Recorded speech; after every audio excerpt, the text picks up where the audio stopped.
Kabupaten Bogor.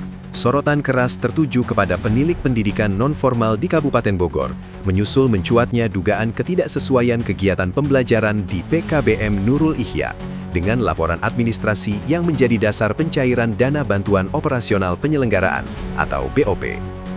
Ketua Umum Dewan Pimpinan Pusat Lembaga Pemantau Independen Tindak Pidana Korupsi, atau LPI Tipikor Indonesia, secara tegas mempertanyakan peran dan fungsi pengawasan penilik yang dinilai tidak berjalan maksimal. Menurutnya, penilik memiliki mandat negara untuk melakukan pengawasan langsung terhadap penyelenggaraan pendidikan non-formal, termasuk memastikan kegiatan belajar mengajar benar-benar aktif sebelum dana negara dicairkan. Penilik itu digaji oleh negara untuk mengawasi, bukan untuk diam. Kalau kegiatan diduga tidak berjalan, tapi dana tetap cair, lalu apa yang sebenarnya diawasi? Tegas Ketua Umum LPI Tipikor Indonesia. Ia menilai, apabila benar kegiatan belajar tidak berjalan aktif sementara dana tetap tersalurkan, maka terdapat persoalan serius dalam sistem pengawasan.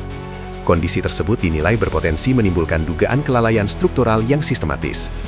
Lebih jauh, sikap Dinas Pendidikan non-formal yang dinilai defensif dan kurang responsif terhadap temuan investigasi, turut memperkuat tanda tanya publik.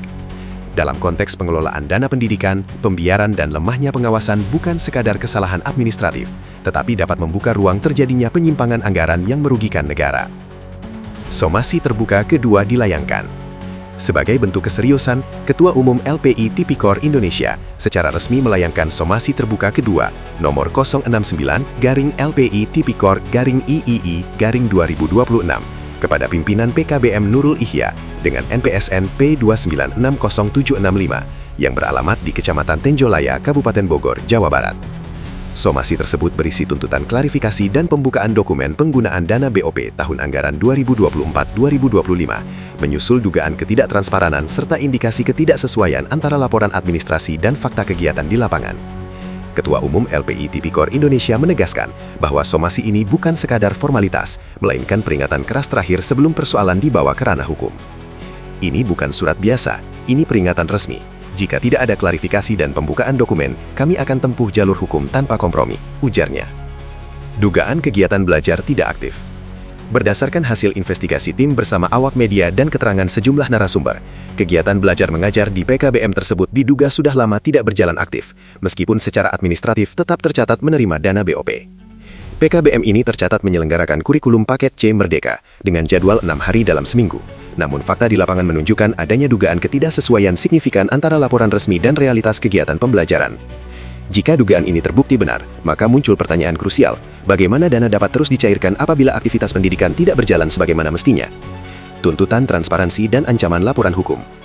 Dalam somasi terbuka kedua tersebut, LPI Tipikor Indonesia menuntut klarifikasi resmi tertulis dari pimpinan PKBM, pembukaan dokumen lengkap realisasi penggunaan dana BOP tahun anggaran 2024-2025, penjelasan tertulis dari penilik terkait hasil pengawasan lapangan, transparansi data warga belajar yang menjadi dasar pencairan dana. Apabila dalam batas waktu yang ditentukan tidak ada tanggapan resmi dan transparan, LPI Tipikor Indonesia menyatakan akan membawa persoalan ini ke aparat penegak hukum serta melaporkannya ke instansi berwenang. Dana pendidikan adalah uang rakyat. Jika ada dugaan penyimpangan, maka itu bukan sekadar pelanggaran administratif, tetapi berpotensi menjadi persoalan hukum, pungkasnya. Kasus ini kini menjadi perhatian publik dan menjadi ujian serius bagi sistem pengawasan pendidikan non-formal di Kabupaten Bogor. Jika pengawasan lemah dan pengelolaan dana tidak transparan terus dibiarkan, maka bukan hanya uang negara yang dipertaruhkan, tetapi juga masa depan pendidikan masyarakat. Dari Bogor, Kaperwil Jawa Barat melaporkan.